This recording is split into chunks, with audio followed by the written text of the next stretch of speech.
Welcome to the garage. I'm Chris. My friends call me the Candyman, and you already know what time it is. Tonight, we're drafting best ball teams, and I've got two of the regulars, two of your favorites, two extra special guests with me tonight. I've got Hartman from Hartman Fantasy Football and JT from JT Best Ball. We're going live Tuesday nights. We're going to be drafting teams together, a regularly scheduled thing.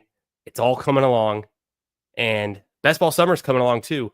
There's tournaments opening and closing in 48 hours. We've got, we're a little bit past a third of the way through the best ball mania season filling. I think there's like 60 days to go until the start of the NFL season. So we're getting there. We're not at the peak yet, but we're making our way to the top, and we're gonna be drafting best ball teams all summer long. So you know where to find it. Come get in the chat, say what up. Make sure you smash that like button.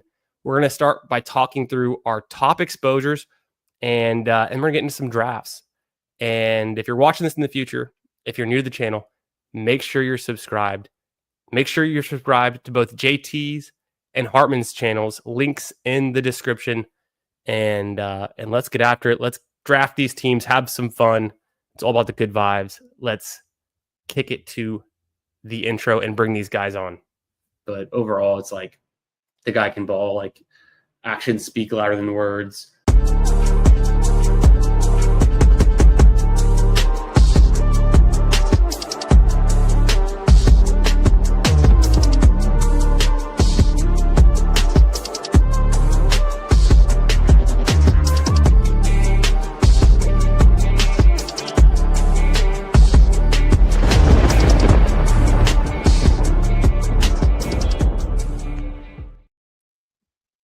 Hey, how we doing, fellas? Doing well. How about yourself? Doing great. Better every day. Excited to be here drafting some more best ball teams with you fine gentlemen. Hartman, what's good? Doing good. Nice to be on here talking some ball. Always a good time. Hell yeah. Tonight, we're going to be talking through some of our exposures, and we're going to trying to guess. We'll try to guess each other's top three exposures. We'll try to have you guys in the chat guess it as well. You've watched us, been streaming for months now. You've seen the teams we've drafted. You know the players we like, our player takes. We want to test this out. How well do we know each other's top exposures? How well do you guys know our exposures too? And we're going to just get into some drafts in due time. So stay tuned for that. But let's kick it over to JT. Tell us what you've been kind of cooking up with the teams you've been drafting lately, what you've been going on, what you got going on, and how you're feeling about your exposures. I'm feeling pretty good. I'm curious to see. So I'm gonna say like this. I see a lot of chat that's in here who currently view my streams a lot too. So let's do it like this. I'm gonna say my three highest guys are 2 running backs and 1 quarterback. Can you guys guess who they are before I say them? Put it in the chat if you know who they are. How about you, Hartman? What is your? Let's go positions first. What's your position? 2 running backs and a quarterback for JT, right? I'll take 2 running backs and a quarterback. I'd imagine it has to be Lamar Jackson. Ooh, not quite yet. I want to get him there, but there's one other guy who I just also been in on, and he's a little cheaper, so easier to get to. I was thinking Lamar guy. I know you've been picking him a lot lately. He's probably getting up there. Okay, that was a quarterback guess. Let me think running back wise. We'll do subtle hints because there's a lot of running backs, but no, don't give it away. But your top exposure is a running back. My favorite, my guy clip to play other than Lamar. Come on, Chad. I know if you've watched my videos, you know this one. Let me think. The running back's the easiest one. I should have thought about that. he is my overall top exposure, the guy that I'm thinking of. Overall, I will not stop drafting this player. Nick throws out Justice Hill. And What up, Mike? Mike throws out Justin Fields. that is the quarterback. That's Congratulations, Giddy. very nice. Very nice. I was The kind of man leaning that way, knows but you just ball. he's a guy that's like you're able to get Fields. So if you're really in on him, you can get a big bag. I mean, we've been doing it. He's not my top 3 exposure, but he's my top quarterback as well. So we're on the same wavelength, brother. When you see the exposure percentage, you guys might have to call intervention for me or something. That's the other part is like I know you go hard on your player takes, so I think it's obvious, but I want to see what the chat thinks. So okay, we got Fields, y'all top letting me QB, down. and then you're oh, go ahead. I mean, I know the running back. But Who's the running back? Say it. Giddens. Giddens is my top overall exposure. It's my favorite My Guy clip. I got him shaking down. Deion's son puts Deion's son on his ass with his little highlight, and he was juked him out of his shoes. Dad says Estime. No. Oh, that's off the schneid. Yeah, Yeah, not that's currently. What up, Who Hames? How you doing, brother? Mr. Kenny Walker as your second running back. It is not. I am high on Kenneth Walker. It's cheaper than that. It's cheaper than Ken Walker. Cheaper than Ken Walker. I'll say this. He's a later round running back also like Giddens. Mike has got 47% Lamar and 39% Fields. Very strong exposures. And then also, very, very strong. Your Giddens exposure is it at 60%? Oh no! It's not that crazy. It's under 50. It's under 50. It's under 50. But it's close to 50? No. Okay. I didn't think it was that Not high, quite. but for a second there, I got scared. I was like, how high is this? I have some control. I often joke though and tell people that I have to be in on JT because if not, I may have 50% Giddens. But JT keeps me from drafting Giddens 50% of the time because I also have JT sometimes, and I don't really put Giddens on the JT team. So then the times that I don't have JT, you can't get Giddens all the time. I don't reach for him, but if he's around ADP and I need a running back, more than likely I'm clicking him. That makes a ton of sense. I come from the angle where it's like every player can get injured. Shout out to Andy B in the chat. He guessed my third one. It's Shipley. Okay, there we go. Shipley's a guy Giddens is my highest. Fields is second. Shipley is third.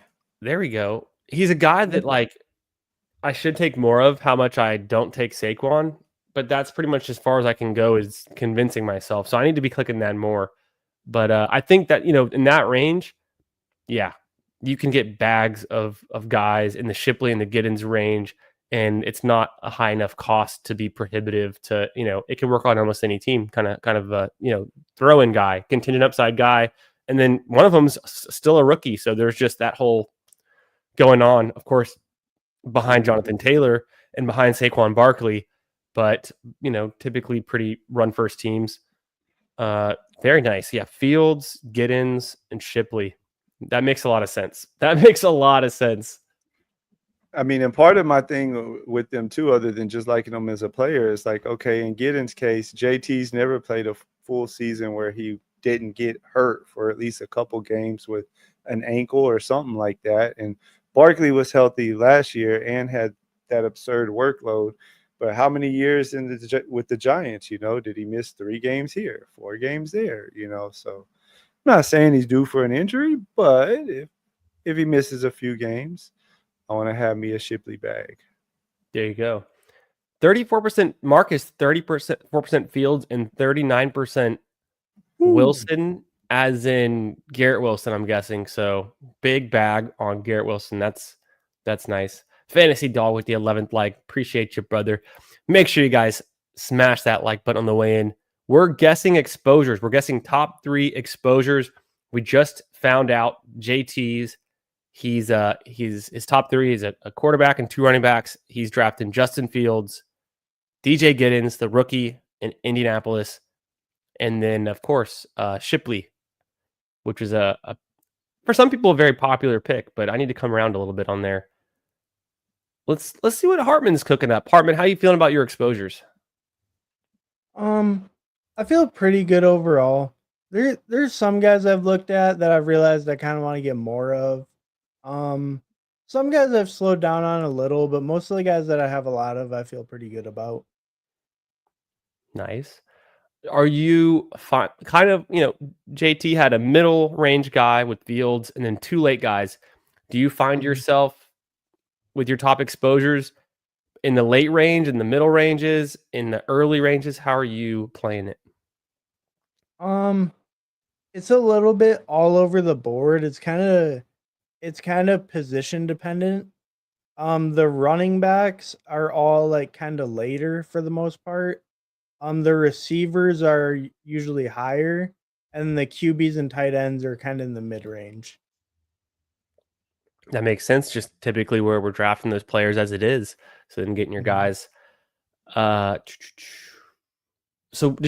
what positions are your top 3? Did you let us know that yet? So my top 3 are 2 running backs and a wide receiver. JT, do you have a guess on, you want to take a stab at one of those? Is one of the running backs Jarquez Hunter? Of course it is. He's the top guy. The top guy at 92%. No, but and I'm just gonna take a wild guess. Is the receiver Rice? No, not Rice. No. That's a good guess. No, he's up there. It's a higher end receiver though. Top 5 rounds. I hope it's not who I think it is. I'll take one more guess, then I'll let Chris have a turn. Or we'll wait for chat too. But the other guy I know up there you're in on a lot is it can't be him at your highest. Let me think a little bit. I got one. So that was your late running back. You said they're both late, or one of them was middle? One's like middle. Is the other one going out on a limb? Cam Scattaboo? Oh no. No, not quite there. Yep. I didn't think so, but curious. He's up there. The other one's like my guy. Like the other running back is like that's like the flag plant. Let me see. Ambiguous. He's in an ambiguous backfield. Ambiguous. Tootin. Yeah. Oh, I was looking right at it too. As soon as he said ambiguous, can't get much more ambiguous than that. Yeah, and I just think I don't know, his peripherals just look so good coming out of college, like, and just his size speed profile looks so good. His production was really good last year. I don't know, all of his athleticism is off the charts, like broken tackles. His up the middle runs, he was actually really efficient on that, like really comparable to Genty even. I just think Tootin, like, he can be a really strong up the middle runner and he can catch passes too. I think he has the skill set to take over. He has the size too to take a bigger workload and the speed to, make like big plays anytime he touches the ball. Some would say he's pretty good at fumbling also. Just throwing it out there.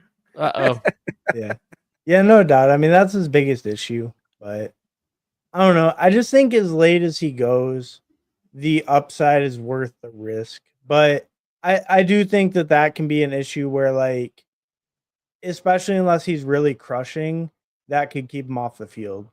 Like, I definitely could see that, yeah. I think, it's not too expensive, and we've seen him maybe getting cheaper. Have you been following his ADP? Has he been getting a little bit cheaper, Tootin, or do you expect him to be getting cheaper, Hartman? Oh yeah, definitely. He's like in the 130s now. Yeah, so I mean, I don't know, like for a little bit I wasn't really clicking him anymore. I kind of hammered him like really early, and then when he got up into like maybe around 110, I stopped clicking him around there. And then when he fell again, I started clicking him again a lot. Okay. So his exposure fell a little bit over the past like month or so, but not a ton. That makes sense. Yeah. Price conscious. I So saw we you in the still chat. need a receiver. Yeah, in the chat, we got thrown Yeah. out Pickens and Waddle, and you were saying nope to those. Is it a rookie? Yeah. It is. It Ted. is none other than the one, the only Tedroya McMillan.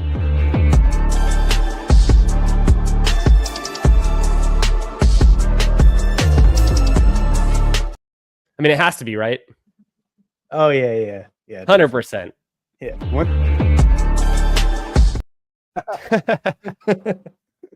I had to be. Yeah, no, I mean, I just think he's in a position where he's easily going to get like 130 plus targets pretty easily. And I think the potential for more if he really is that good. You know, he's number 8 pick in the NFL draft.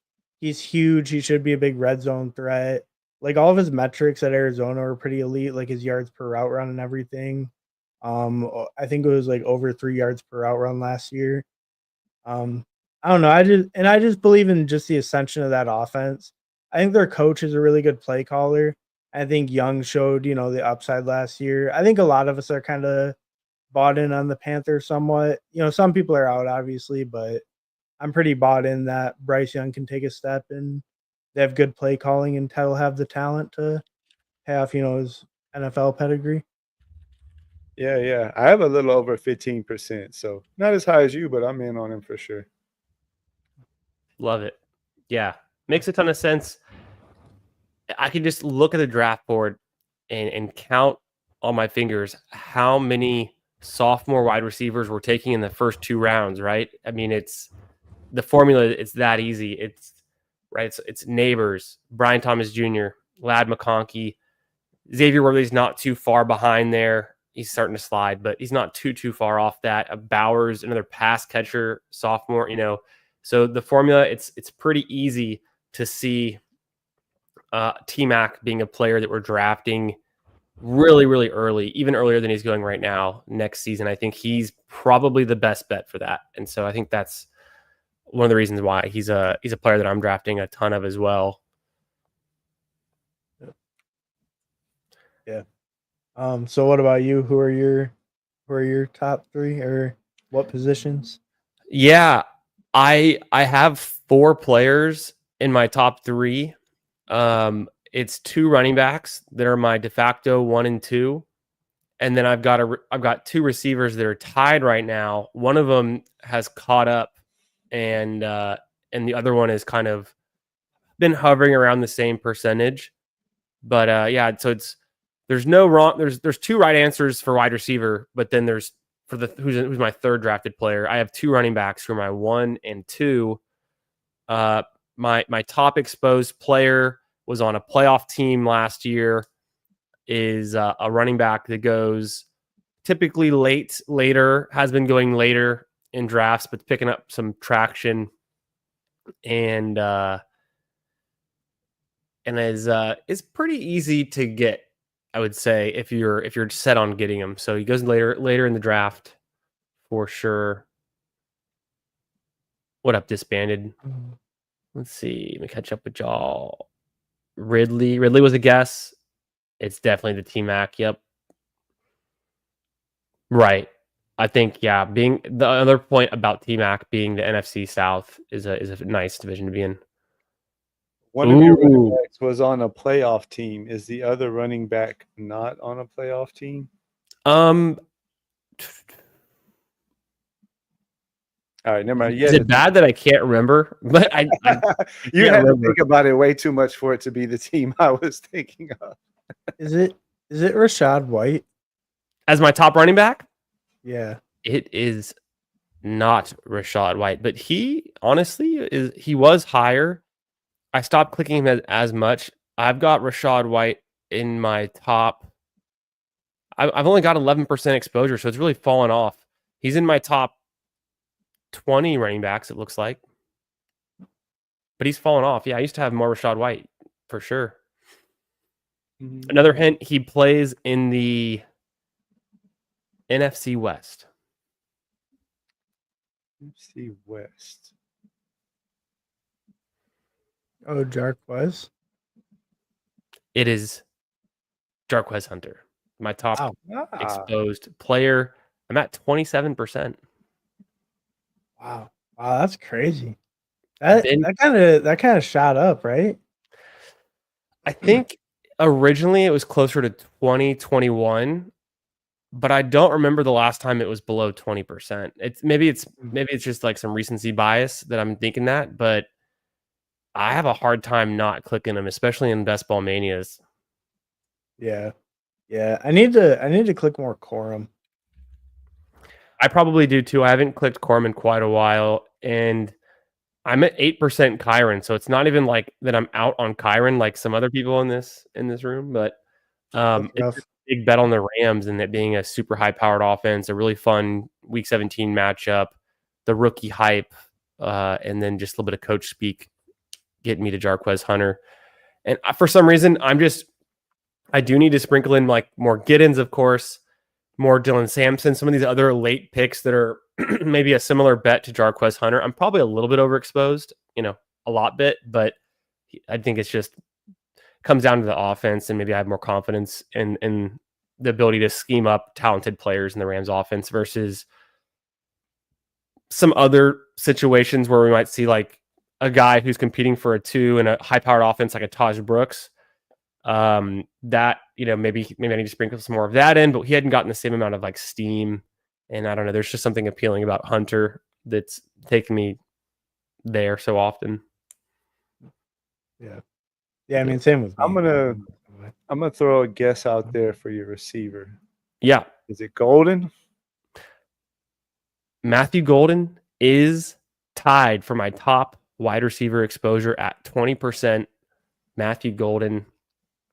It's just, he's always there. It's like, if I take him at ADP, he's available. If I take him 5 picks ahead of ADP, he's available. If I get him 5 picks after, I think people are so in or out on him that in any given draft room, you could find him, past ADP. You can take him early if he fits the team build in the right way.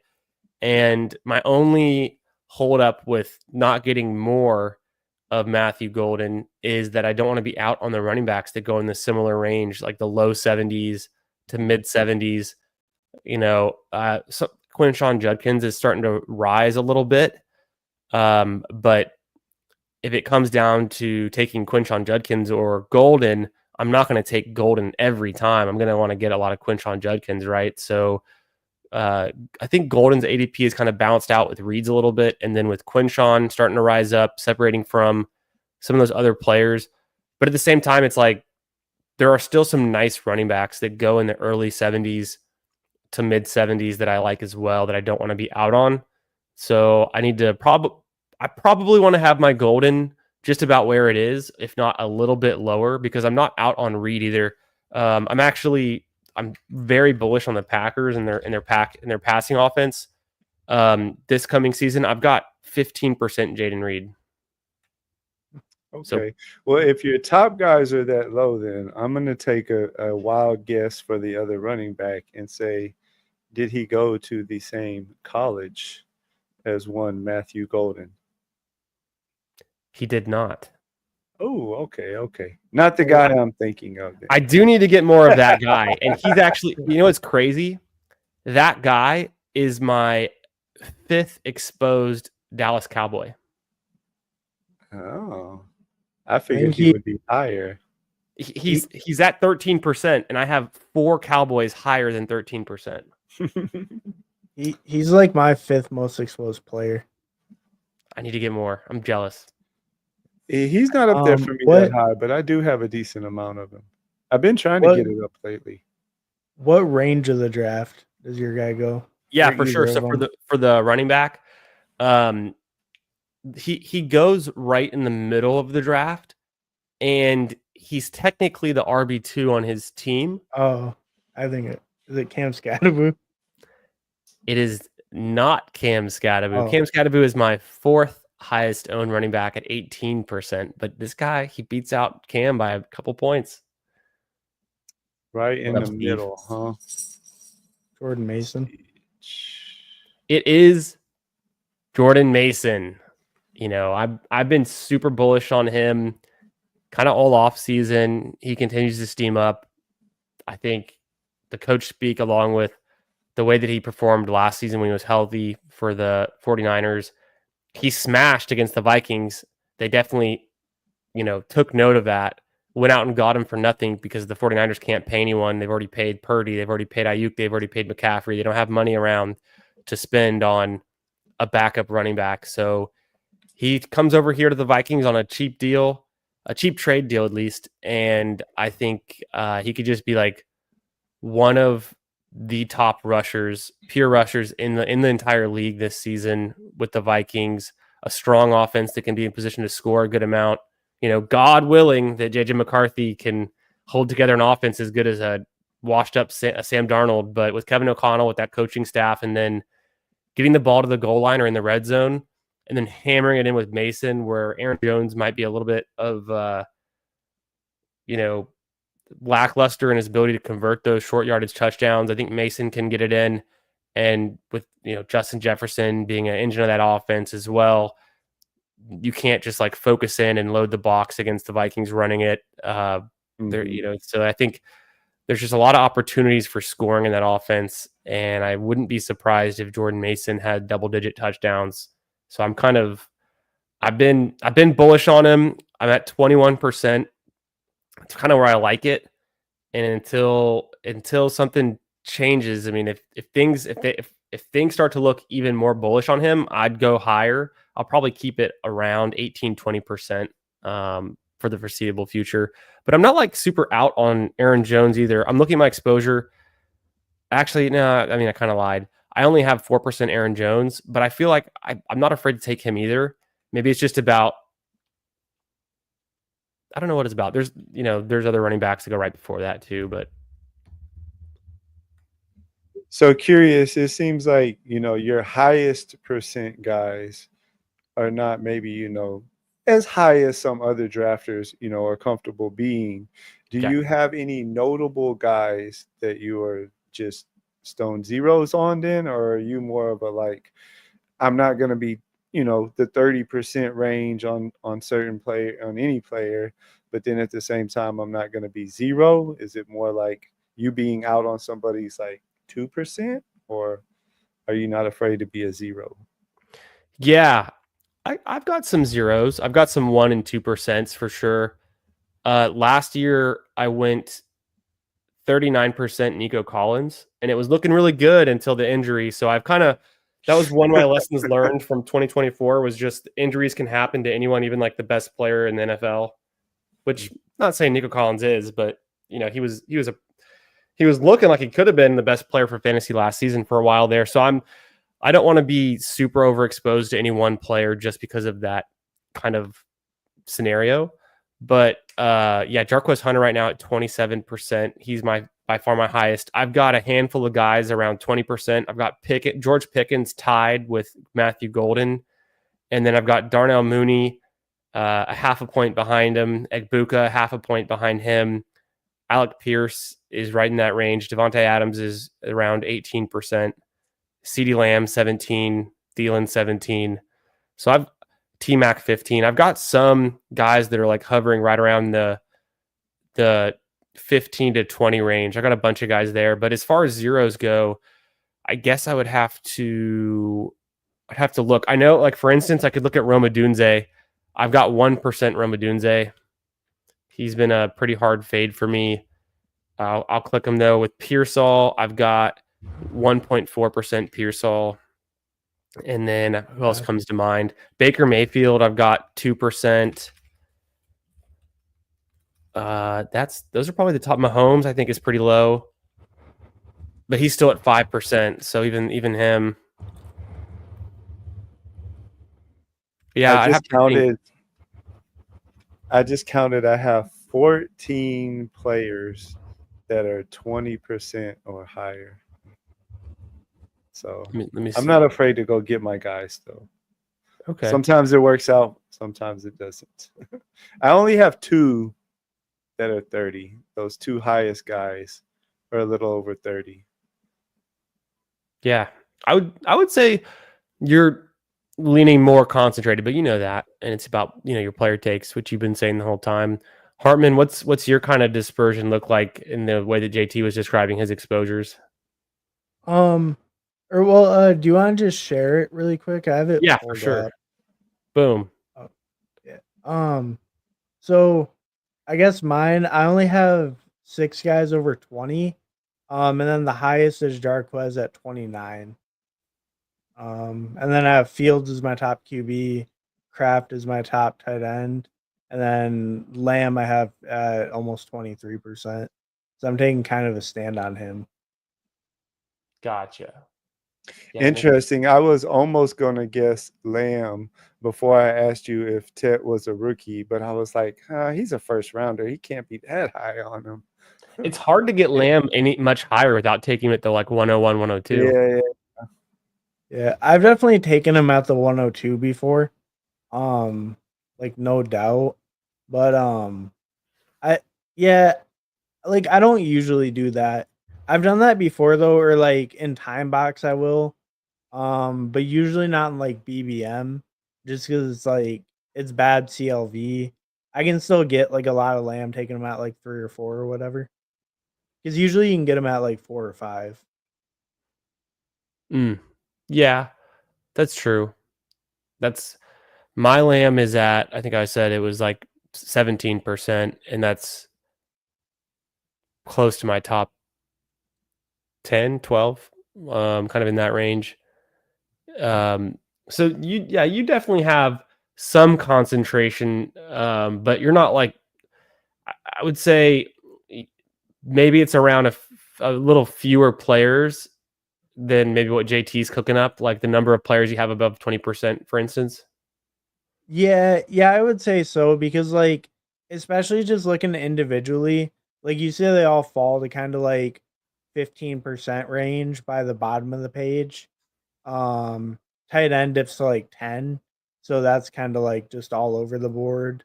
Like QB is kind of all over the place. Like my top guys are kind of high, but that's pretty flat overall. Um and then running back, yeah, like it's like pretty concentrated at the top and then kind of flat. And then receiver is like concentrated a little at the top, but then also pretty flat.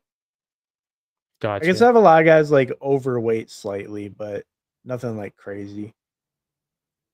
I do Gotcha. have some pretty big fades though, like Kyron, JSN, Khalil Shakir.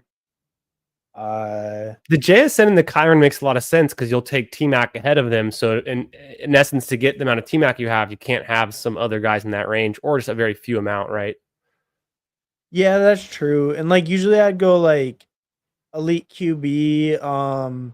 You like for a while you get Devontae after JSM, but like elite QB, Brees Hall, Mike Evans, Tet, like any of those guys pretty much. Nice. Yeah. Imagine fading Ricky in Rome. Some poor guy in the chat just doesn't see the future very well, I guess. Oh, wait, sorry. My bad. That's Hartman. Maybe I'll come around. We'll see. There's still time.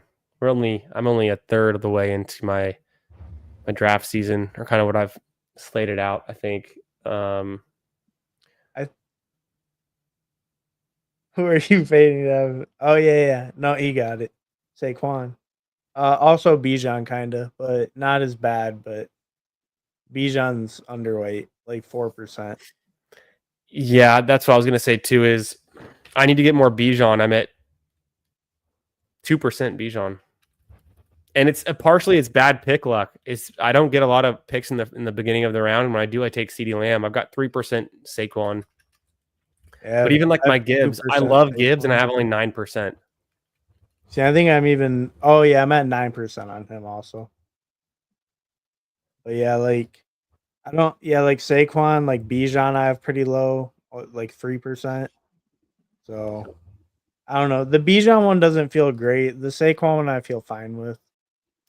Yeah, I tend to agree. Just I need to start forcing myself to randomly take a Bijan share. And even Bijan just flipped Saquon and ADP, didn't he?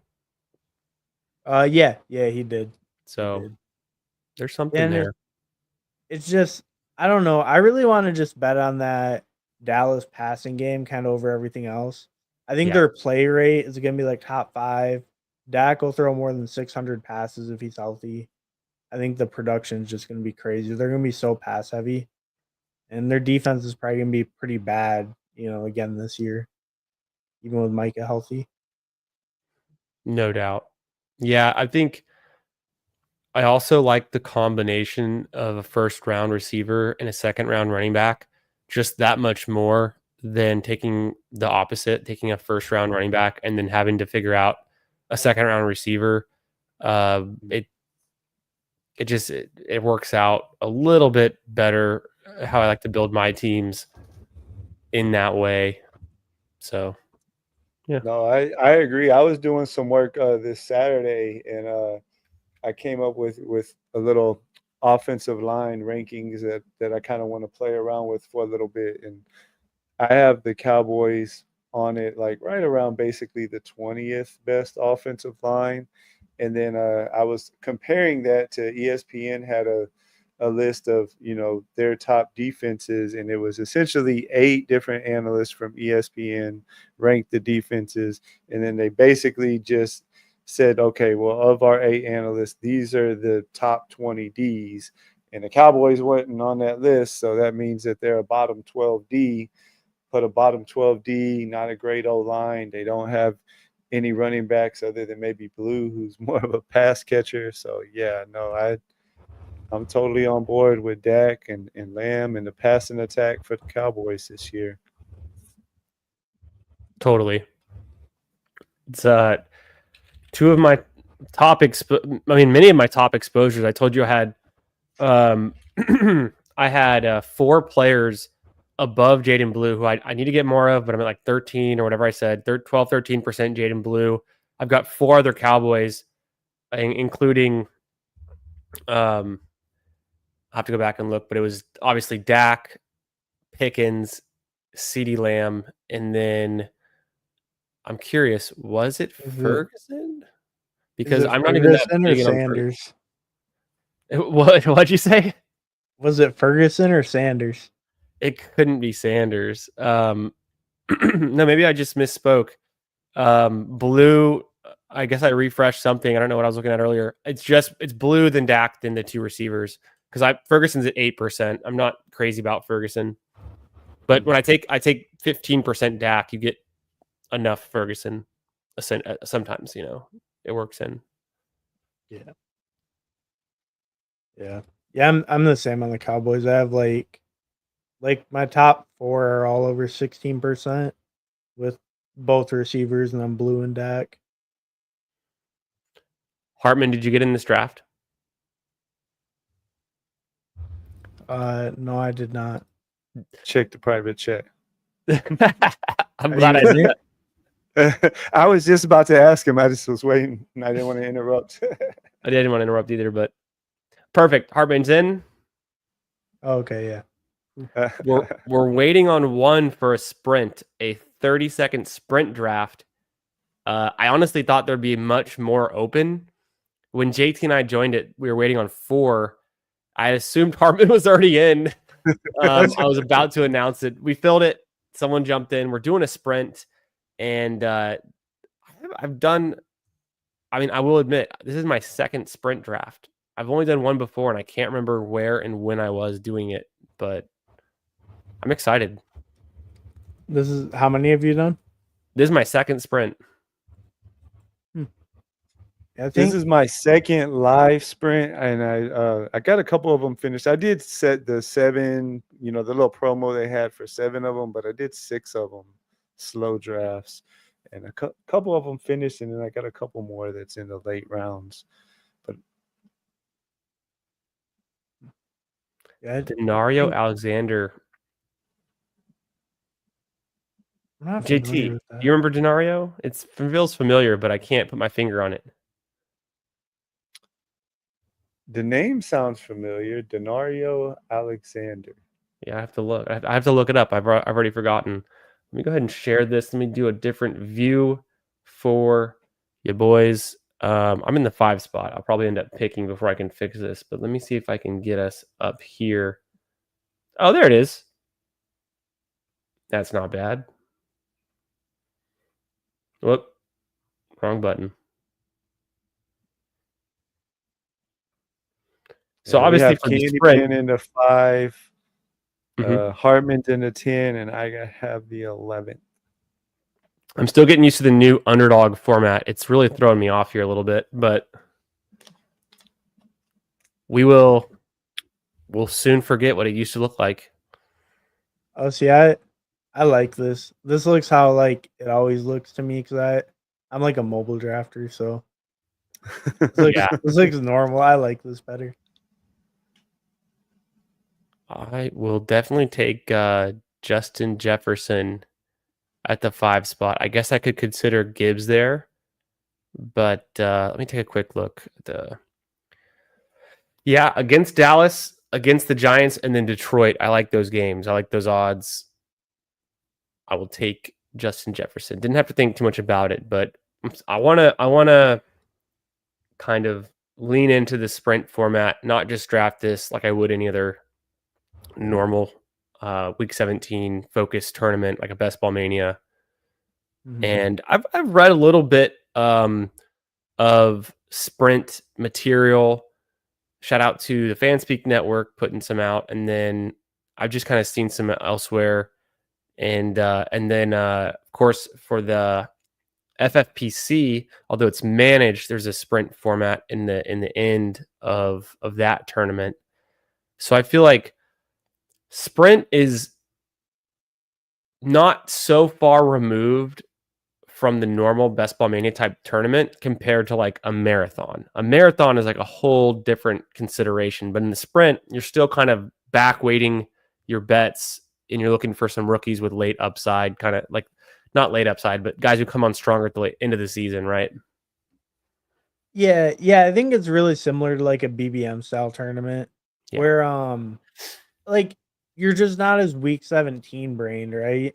Like you just try to get game stacks if you can throughout, but I, I think yeah, you're really just trying to build a strong team that's matching at the end.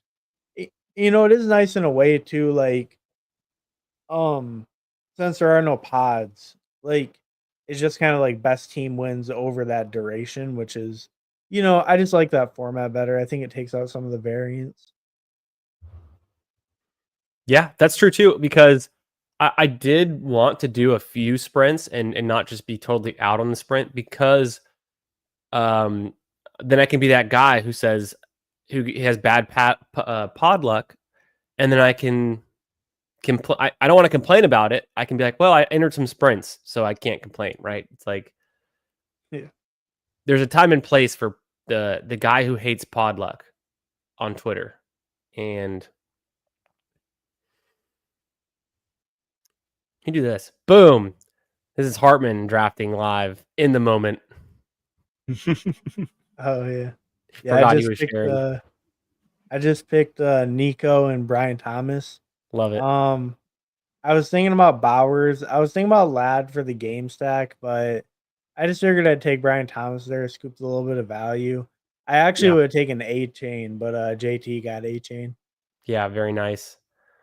About to make my pick. I'll come over here.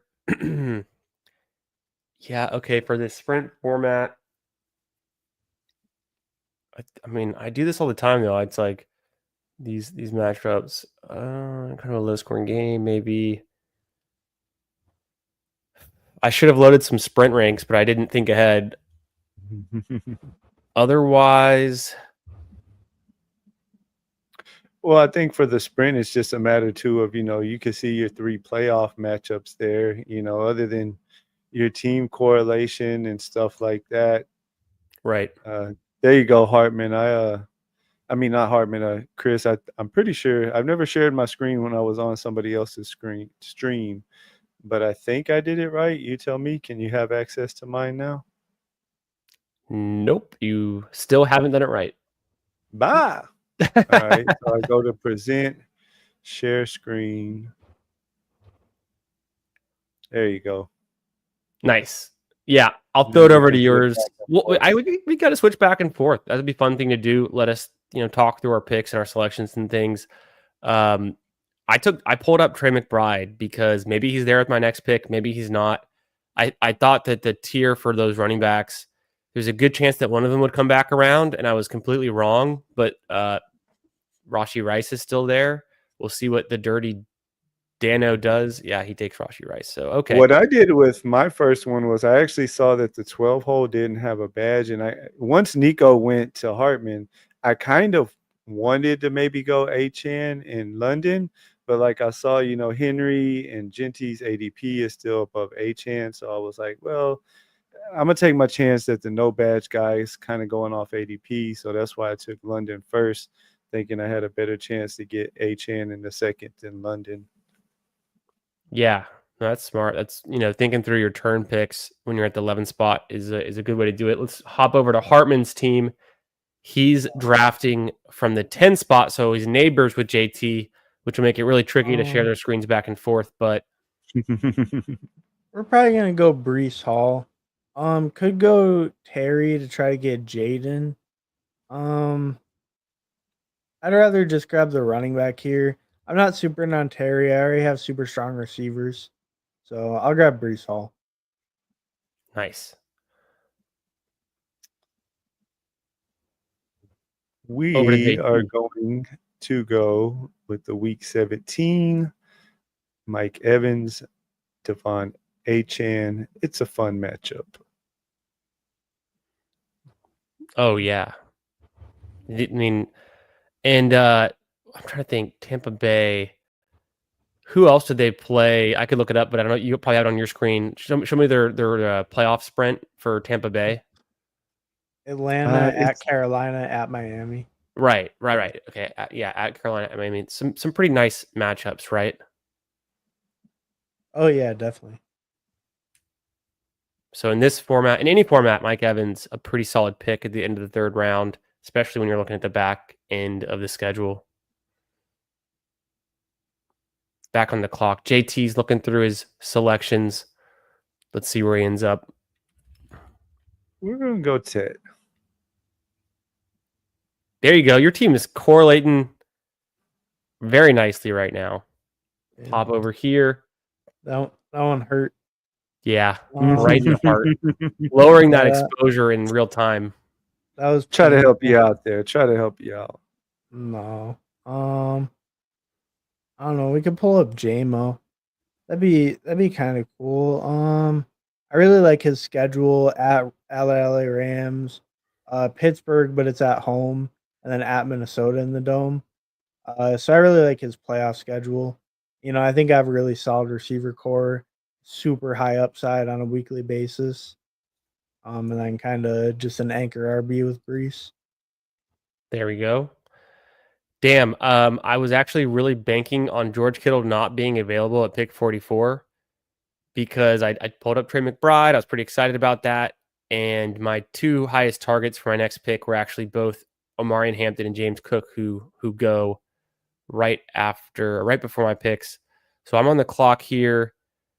I've got a bully tight end. Goddamn. Yeah, Kittle's there, but obviously I'm not going to click him. I'm looking at these receivers. Who do I like the best? I kind of like Smith. Otherwise, it might be Metcalf. I think I just go. Let's see. I got Pickens. I switched it last second. I thought about going Smith. I switched it to Pickens. Let me take some Pickens on this team. Yeah. Pickens is better anyway. We have somebody in the chat that's the guy in the 12 hole too. Nathan. Oh, Nathan's in here. Yeah, of course. What up, Nathan? not that I was skipping over the guy in the 12 hole earlier, but we got Nathan made it in. I recognize Slick Willie 53. I don't know if he's chilling with us. I also actually recognize Fast Willie, but I don't know if it's the exact same Fast Willie that I've been drafting with in some of these golf tournaments over the winter. I take George Pickens there. I really wanted one of James Cook or Hampton, so I'll bounce back to a receiver, kind of even it out. I really did not expect Kittle to go all the way to 49 in a sprint format, which in my mind you emphasize an elite tight end just that much more. Maybe I'm crazy. Go ahead. I don't know my exact strategy on it yet because I've only done a handful, but to be honest, I'm still playing it the same way I would the other tournaments, with the exception of I'm not focusing as much on week 17 stuff. I'm just kind of taking a player's overall playoff schedule into account and then making sure I correlate the hell out of my own teams, like as far as my stacks or maybe running back, wide receiver on the same team, whatever. Sure. Yeah. There's definitely some strength into team stacking, and I went ahead and took Ken Walker a little bit ahead of ADP, but I'm curious what's going to come back around at pick 68 for me, running back wise, and it felt like the right way to balance my team there. Hartman is on the clock. Let's pull it up.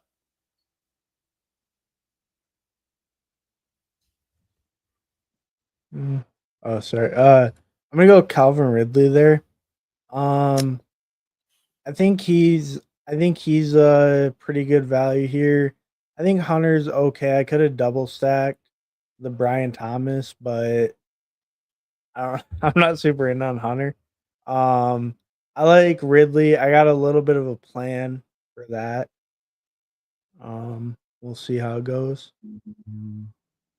Let's see what JT's thinking here. Or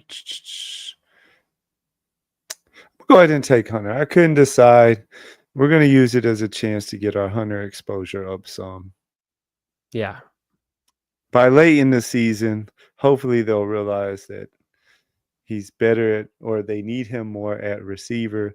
That's when I'm going to pick Hunter, right? Like, I'm not super in on him at 49, but at 59, I'll take some Hunter. Yeah, why not? I mean, late season upside, like we were saying with these rookies. Chargers receiver a while ago, Denarius Alexander. That's right. Okay. Must have been like 2000.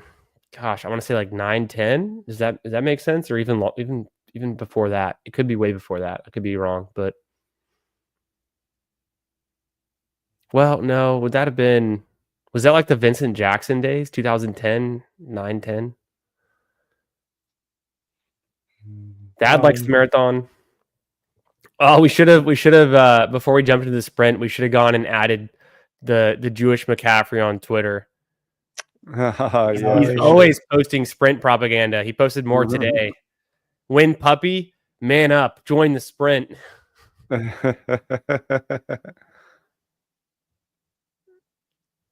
Hartman goes Chris Olave there, pick 63.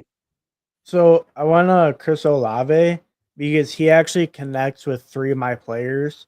All 3 of his weeks make him like a bring back. I think it was let me look. It was on Carolina with T-Mac, the Jets with Breece Hall, and Tennessee with Ridley. So Olave is a bring back for the whole sprint. There you go. Except I have T-Mac. You do have T-Mac? I was thinking I had T-Mac, so we'll get a Carolina piece. It's fine. When I add the Carolina piece, I'll have all of them. You can have Thielen. That might be the one.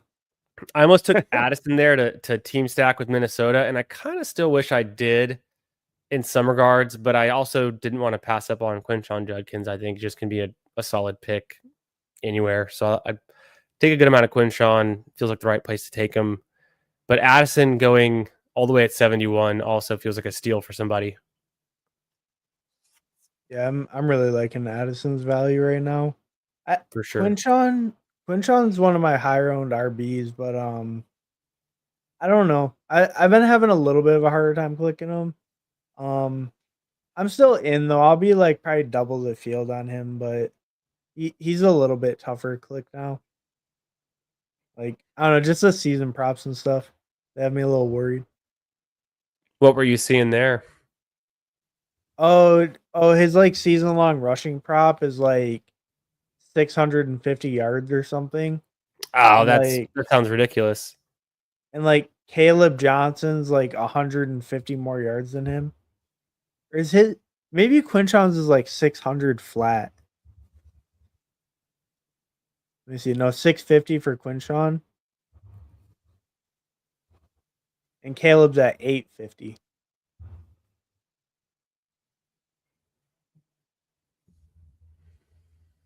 I think I'm going to go ahead and just take one of my guys, Matthew Golden here. Hard to resist. I almost went Pollard. Probably could have done it. I just didn't want to be left too far behind at wide receiver, and getting Golden as my wide receiver 3, where I have Trey McBride and Josh Allen. That feels good enough. So that was kind of my deciding, just from a structural standpoint. I can probably still get some running backs I really like in these middle rounds where other people are probably going to be taking more quarterbacks, and I'm kind of already good with Josh Allen. Yeah. Yeah, no, that definitely makes sense. I thought I saw a prop that was of course you like me skipping Pollard so you can snatch him up. Oh yeah. Sneaky. Yeah, Pollard was an easy click there. Yeah, for sure. Especially with like the couple running backs going a little earlier, like Jones, Pacheco, sometimes they fall past here. With them gone, Pollard was the easy click for me there. And because I started, 5 receivers and then Brees. Right. All right, here I'll go B Rob. I'll actually go Warren. I've been really in on Jalen Warren lately. I think he could have a good passing down role with Rodgers. He's a really good pass protector. He's been pretty explosive when he's healthy. Any dude out there pulling soccer nets around in his training workout ups in my rankings. What'd you do, JT? I'm Jalen Warren. I'm interested. I haven't been taking a ton of them. I've been more on the Caleb Johnson train. Going back to what we were saying about Quinshon and Caleb Johnson, I thought I saw that the prop for Quinshon's touches was higher than Caleb Johnson, but you're saying the yards is higher, so it must be both higher in favor of Caleb Johnson. Well, these are the underdog ones, so they don't have touches. But okay, so they have Caleb at 200 more rushing yards than Quinshon. Mm-hmm. What was the other? I think Ramondre's is really high too. Ramondre's at 725. That seems a little bit total yards or rushing yards. Rushing yards. That seems a little high to me based on my assumptions on Henderson. Yeah, well they have, go ahead. Well, they have Henderson for 700. They're just kind of straddling the line on both guys and letting people take both sides of it, I guess. Yeah. I'm kind of more in on Ramondre than a lot of people seem to be. It's like he's still a good NFL running back, and he's clearly going to be, maybe not yardage wise, but he's clearly going to be their goal line back, over Henderson. And just one thing, someone was saying to me the other day, and it kind of made sense when I was thinking about it. There is the whole, like, he's one of the only holdovers from the Bill Belichick, do your job, hard nose type Patriots, and like Vrabel, their coach, is like right out of that, era. So I can see a world where Ramondre is a lot more involved than like the Travion truthers want him to be. It's not a knock on Travion, but maybe especially most of the year, like it's kind of more of a 50-50 and like they each have their roles type thing. Right. I don't know. I kind of draft both a little, but not super high on either. I feel like I could just see a scenario where Ramondre is getting very low value touches. But he's their goal line back. Trayvon's not going to be the goal line back over him. I mean, Trayvon had you can count on two hands probably all of the college goal line carries that he had, or red zone, inside, call it inside the 5 carries. I could see Ramondre dropping the ball on the ground one time. Not seeing the field. If he does again. that could be the turning point for him for sure. Yeah, I think that's his biggest risk. And Henderson's just such a high pick prospect, so explosive. If they're trailing in games, they might not be the best team. So if they're down in a decent amount of games, I think Henderson can get a bigger workload. But I think Ramondre is an okay pick where he goes to. Yeah, maybe that's where I lean into thinking the Patriots aren't like a super high scoring offense. Like, how often are they at the goal line? And maybe I'm looking for Henderson to break off big yardage plays and scores that would be more spike worthy than Ramondre kind of accumulating rushing yards and then being lucky to get a touchdown.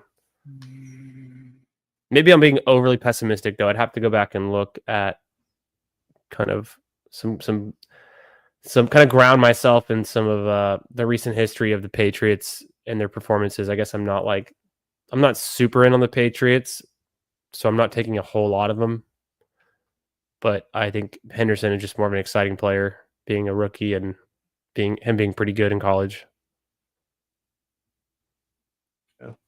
Yeah, I think Henderson's probably up there for my highest on Patriot. Maybe Drake May though.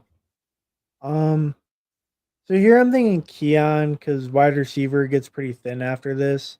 So I'll grab a 6 guy, a guy that I like. He doesn't have the best schedule, but he's just a guy I like his upside this late. I don't like a lot of the other picks on the board. Damn you, Hartman. That's all right. What? Oh, you have Josh Allen, huh? I took Josh Allen, but I considered Keon for a half second at the 101, but I feel better about Jaden Higgins at this point. That 9-10 turn can be so tough sometimes. I was going to take Scat. Hartman took him. I was kind of hoping Purdy came to me, but the guy before Hartman took him. So I didn't love either one of my picks. We went Tracy because we needed a second running back, and I took Shaheed because I like him, and he has at least 2 nice playoff games that I liked. Yeah. And I just like Keon Coleman's upside. I think he was explosive last year, even if he didn't have the best skill set. First round pick, great offense. I don't know. Maybe he puts it together more. He was really good at making big plays last year. You're saying about Tracy? Oh no, Keon. Oh, okay. Sorry, I missed that one. Yeah. I think the Keon question was just about how fast can he get it together and be a complete NFL player, and then that translating to a relationship with Josh Allen that becomes one of his favorite targets versus Josh Allen spreading it around. Yeah, no, I'm definitely with you too that Higgins is easily over him. His upside is I don't know if his upside is higher, but I think the likelihood of him hitting a pretty good season is probably higher. Yeah, it's not like the Bills really invested in any new crucial pieces to their offense though, right? No. Palmer not to some really. extent, but I don't think he's ever convinced he's anyone. he's the Mac Hollins replacement. Right. Mm-hmm.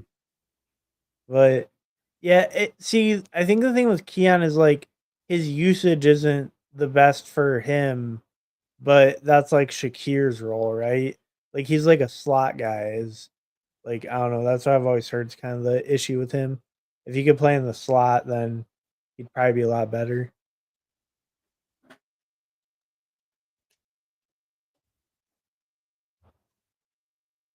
I'm so tempted to take JJ McCarthy because I have Justin Jefferson, but I've got Allen and Prescott, so I feel like it's probably not the best move. I like Burden a lot. QB. I mean, in the sprint, though, I guess you just want to bank on being right instead of getting some volume. I don't know.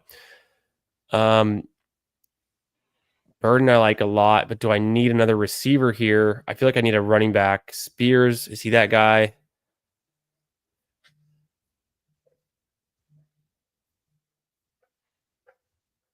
I took Ray Davis at the last second. Yeah, I think he's a fine pick there, and then correlates with your Buffalo or Stacks.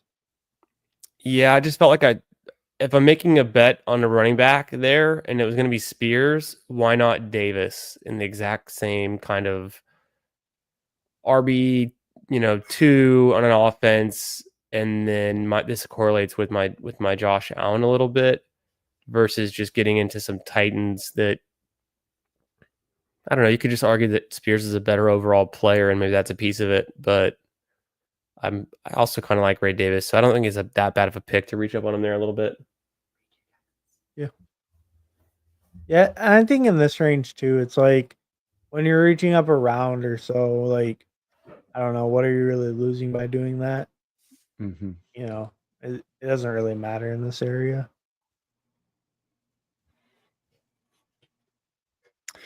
I'm going to play the board here a little bit. So I know that our friend sitting there in the 12 hole also has Mooney, and I want to get Penix.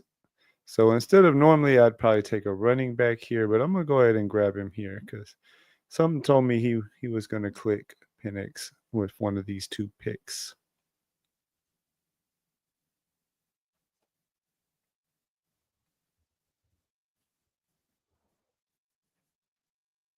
Could that be why he's thinking? Because I ruined his plan.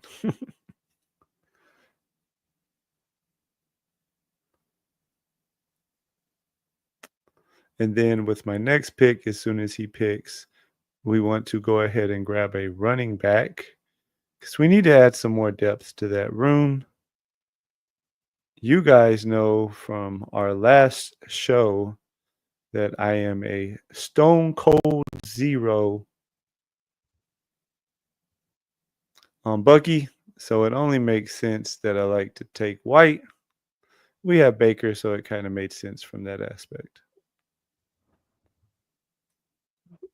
Yeah, Baker to Rashad White, Yeah, perfectly good combo. That connection makes sense. You think I can push Cam Ward here or no? I don't know for a fact in this format. I think traditionally, 145. yes, but you're kind of thin at QB, right? Well, yeah, I was planning on doing a double tap and getting Stroud and Lawrence, and then Stroud went unstacked at 127.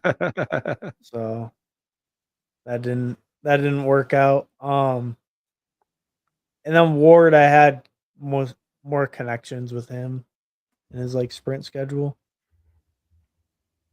Dang, JJ McCarthy went. I would have really considered him there. I was kind of looking forward to it, but in this range, about 2, 4, 4, 1. Probably looking back to receiver. I could do something with the Texans double stack there. It's kind of fun. Otherwise, I like Dallas Goedert a lot, and then could be done at tight end. Maybe I push it and go with Kirk there. I think I'll do that. I'll take a Christian Kirk. Maybe he still, comes back from the injury and has been undervalued. And just so that now I've got a little bit of a Texans team stack going on. Nice. Well, Kincaid and Goddard both went with the next 2 picks. So I was hoping one of those guys would come back around at least. That's kind of unfortunate.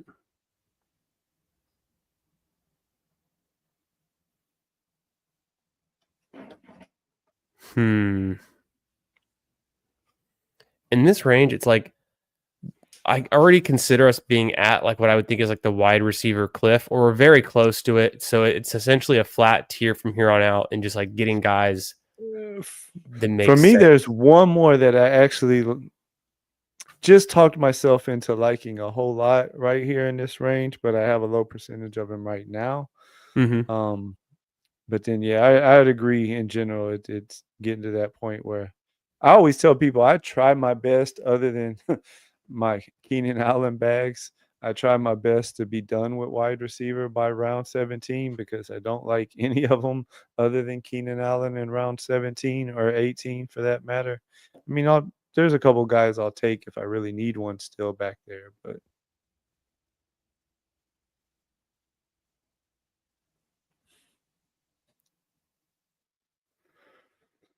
let's see. What do we want to do here? All right, so I'm gonna Uh, snatch JT's receiver probably. Quite possibly.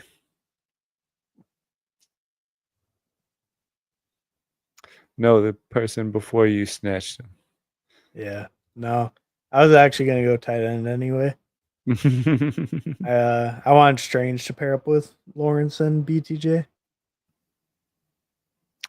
I don't really know exactly what we want to do here. What quarterbacks are out there? We might have to go with somebody unstacked.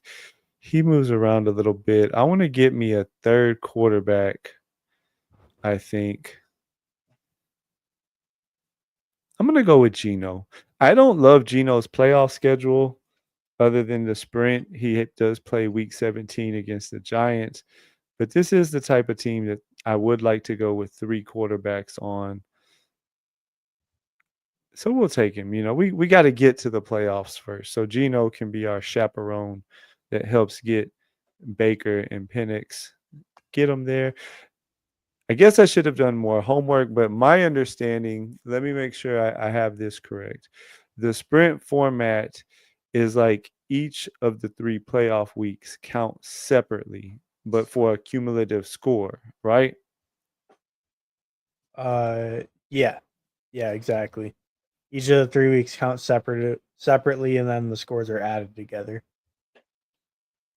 That's what I thought. Yeah, so like, he has a tough Geno has a tough 15 and 16 matchup. But hey, if he has a really good week 17 score against the Giants, that could help us out. Yeah, definitely.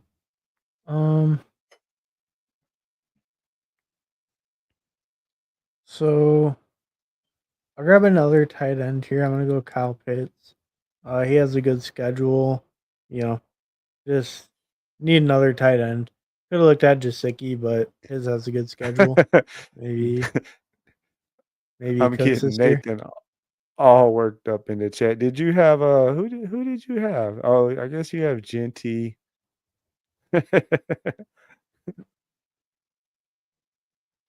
I guess I know who's not following me over to my channel.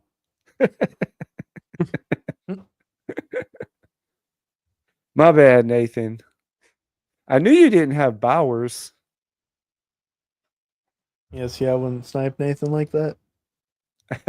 How would you do that to him? I can't believe you. Yeah, I was crazy. just looking at it like I needed a third quarterback, and you guys know that I don't consider Sam Darnold at all.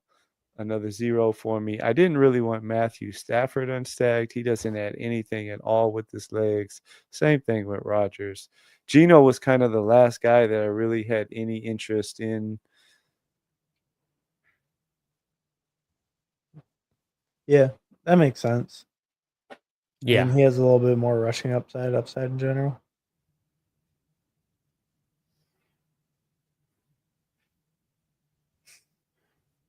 Mario Douglas.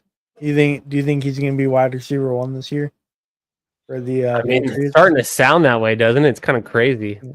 Yeah. Not a guy I've ever really been in on, but I'm starting to come around. I'm starting to click him more. I can't get there. I mean, they have the rookie there. They have Diggs there. They have the running back that we love there, or a lot of people love there. Yeah, I think for me on this team, it just comes down to Demario Douglas is gonna play snaps, and I've got players like Higgins and Golden who should play a bunch of snaps, but there's always some potential they're just rotating a little bit more as being rookies. And I guess in the sprint, it comes down to the final weeks, but maybe Demario Douglas gives me some chaperone kind of appeal, and then he does play the Bills in week 15, I think. So there's a little bit there. On I that. I have a question for you guys. So here's something I was also thinking about Saturday nights. When it's Saturday nights, I spend like 4 or 5 hours just researching, digging into things, thinking about things. Drake May, are we so positive that like he's really gonna be the dude? I mean, yeah, he had a pretty good year at times once he got in there last year, but nothing just overwhelming. And I don't know. I'm not out on him, but I'm also not as in on him as a lot of other people are because like are we really sure he's going to be a better fantasy quarterback than Dak Prescott in the Dallas Cowboys offense with those weapons? Jordan Love throwing to all of his receivers, CJ and all of his weapons, Trevor with BTJ and Hunter, Penix with, there's just so many guys that I'm still surprised or going after him. I know Drake May runs a little more than those guys do, but does he really run that much more that he should be going ahead of him? I don't know. It was just something I was pondering the other night.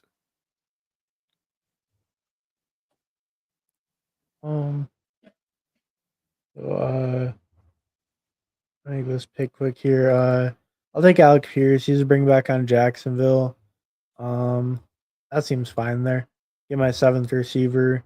I feel good stopping with that, so that feels fine. Sure.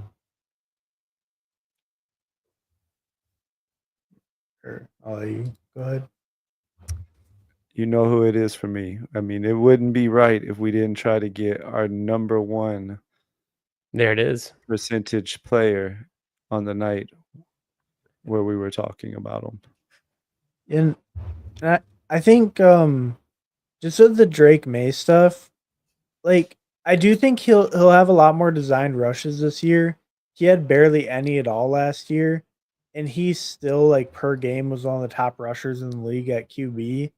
I think McDaniel's offensive system is also pretty underrated for him. And then just I don't know, the receiver upgrades, maybe they're not massive, but they should be better than last year. I mean, they kind of have to be. And the O line should be better too. Um, so I mean, I'm pretty in on Drake May at cost. I think he has pretty huge upside. Okay, that's fair enough. I don't know. I just have a hard time, and I guess part of it is because I don't like his receivers as much. But if any, I guess I need to be. I took Will Shipley. We got 2 of our 3 top targets in this draft. Feeling good about it. We didn't get Fields, but I guess that's one thing too. I would say we always try to look for what are our downfalls or what can we get better at. And I think that I need to be a little more open at times. Sometimes I find with quarterbacks, it's like how much I like your receivers kind of determines how much I like you. But that is a fair argument. He does run a fair amount more than all of those guys for sure. But I don't like his receivers near as much. And so I guess that's probably what pushes me to tend to be not as super in on him. I probably have about 10-11% if I had to guess. I mean, I'm definitely not out on him, but he's not like a super in on guy. I think too, like he went on a really strong run at the end of last year, I believe, too. Like to close out the year, he was putting up pretty good fantasy points. But yeah, I mean, I don't know. I think there's a lot of good QB values, so you can go a lot of different ways in that area too. I don't know. It was just something I was thinking about the other night, so I wanted to run it by you guys.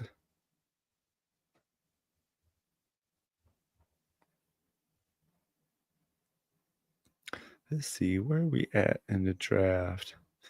Pull it back around. Getting into around 16, 17 turn. I don't take a lot of Wan'Dale Robinson, another player that I think I was just kind of looking at the playoff weeks that the Giants had, and he was hitting against, come on, spell Giants. against my Minnesota and my Washington in weeks 15, 16. So there's just a little bit of there to convince me. And then I think he also is a guy who's going to like be guaranteed to play some snaps, where we're starting to get into a range where it's maybe the end of those receivers, like you were saying, JT, making sure you've got your 7 receivers by the time you get to round 17. Mm-hmm. For the most part, unless you're going to stop at 6. Like yourself. Quite possibly. I mean, I'm assuming there'll be a running back there that I like better than the receivers. And London, Evans, Ted, Travis Hunter, Jennings, Shaheed. Yeah, I'm okay with that room of 6. Yeah, I mean that's a pretty solid room to stop at 6 with. Only bye week issues really at all is Ted and Jennings, which that's only 2 of the 6, and Ted's my 3rd. So I feel good about it. Yeah. He's fallen right into my lap, so I guess I have to get Golden and Hunter on this squad. 2 of my top exposed players. Throw in Pickens, who's tied with Golden for my top players. I got everything but Jordan Mason on this one, and I would have taken him too if he came back around. I ended up getting Higgins in that spot, the 101. No, I don't think you need Jarquez there. I think the RBs were strong enough. Should have went receiver. Could have done it. I got a luxury pick with my last one coming up. I got 2 of my 3. I didn't get Fields, but we were doing other thing at quarterback in this particular room.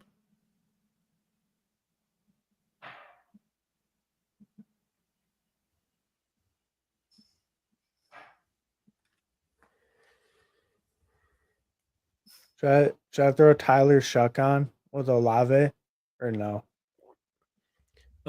Between what you've already set up with Ward and Trevor Lawrence,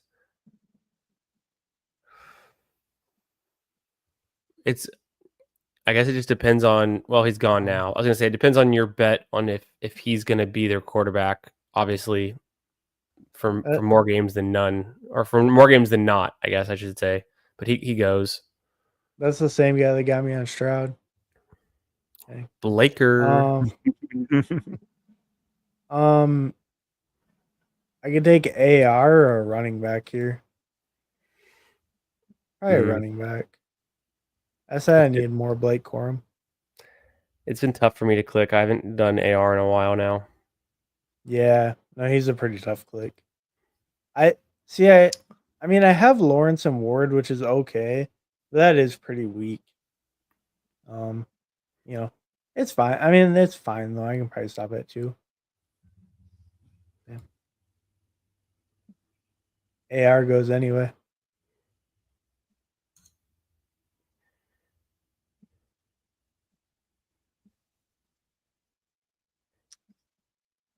We finished with a 3-7-6-2.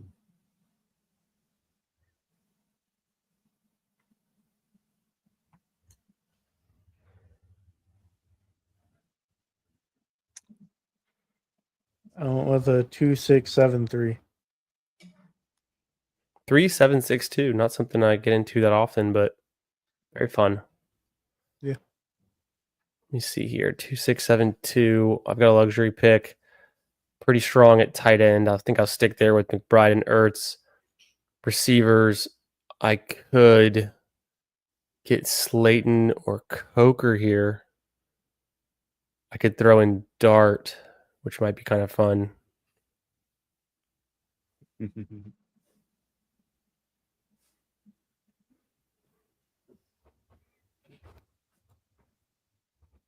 I think Coker could be nice. The running backs seem done to me with those 6.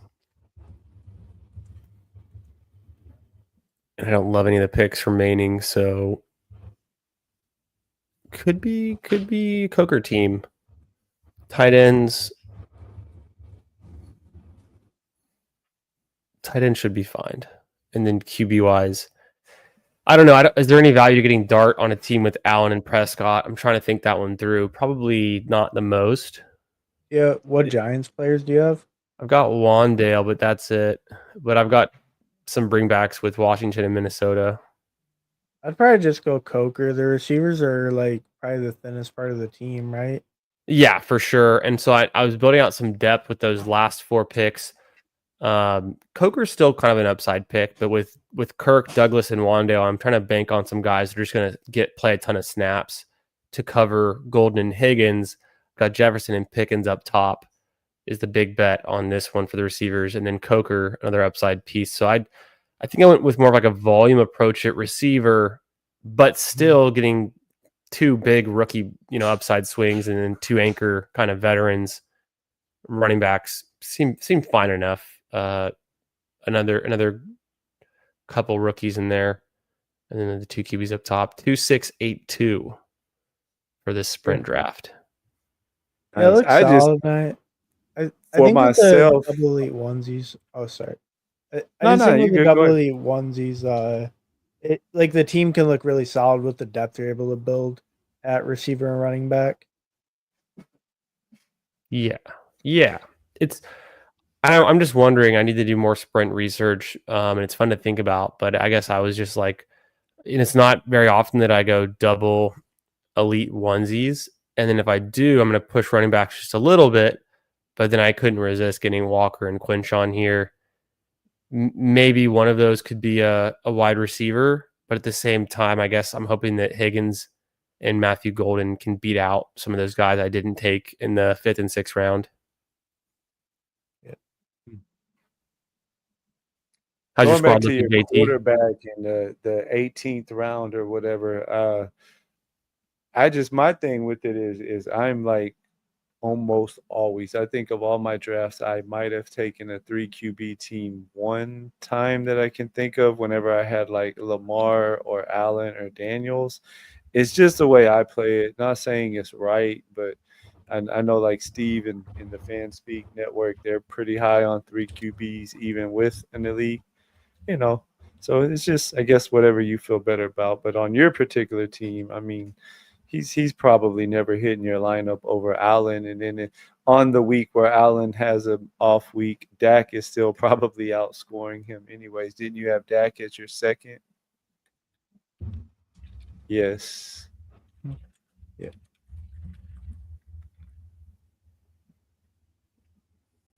Just didn't make much sense to me to go 3rd QB on that particular team with that late QB.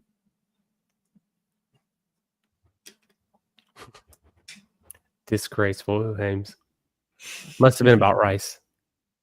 No, he said the Cowboys receivers are overrated or something. Oh my goodness. I say this very often, but it's like, for me, it's like the Cowboys and the Packers receivers. I can't stop drafting them, and I did it again here. I took Golden and Pickens. To me, it's just like I do need to mix it up a little bit, but I guess I could argue from the 5 spot, it kind of just all fell to me, and then Justin Jefferson at 5 seems nice too. That doesn't happen every day. Mm-mm. Yeah, no, that's nice value. I really like how JT started with London, Achane, Mike Evans, and T-Mac. I think that's a really strong combo and a ton of correlation there.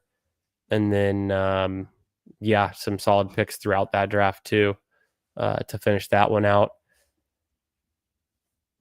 Going strong at running back at the end is a fun way to play it when you anchor down on Achane, right? Hartman, you did kind of a similar thing too, but you went for more of a middle round running back and late QB approach. Yeah, I mean, my team came out okay overall. Like, pretty happy with RB and receiver. QB feels pretty weak overall though, and then my correlation was okay but not great. Tight end felt fine. It's just like 3 like mid to late guys. But receiver and RB feel good. QB feels weakest. Correlation okay, not great. So it was. I'm okay with it. Not my best, but not terrible. It's fun thinking through the correlations in the sprint because I'm usually in the Best Ball Mania drafts more of a week 17, and then week 16 is kind of a happy accident, but I'm also kind of aware of it. But in this sprint where you're thinking about the playoff stretch of those 3 weeks and which teams have good schedules. That's like a whole nother layer of a whole nother factor, a whole nother layer to think about. So I want to do a little bit more research and then come back at this strong with some stronger opinions about the sprint and which teams are set up for success in weeks 15 to 17, kind of consistently with either good matchups or good schedules. And there's the nuance too of like, is it a quarterback with 3 good matchups? Is it a team who has a receiver who's playing 3 weak corners week after week after week? So there's a lot of nuance that you can dig into.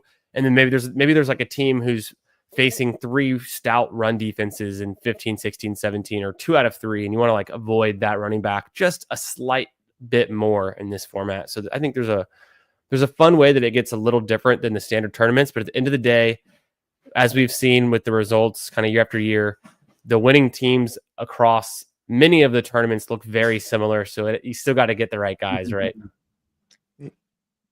I think the answers are Nico and Ken Walker with their schedules. I like that. Josh Jacobs is a guy that I would definitely be avoiding. I think he plays at Chicago, at Denver, and at home against Baltimore. Not really 3 matchups I like for a running back going where he goes. No doubt.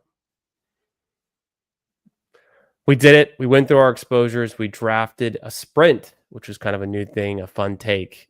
And JT, let the people know what you got going on the rest of this week. I know you were saying you got a special trip that you got planned for this week too. Yeah, the wife surprised me last night with a trip to Vegas this weekend, so I will not be on Friday.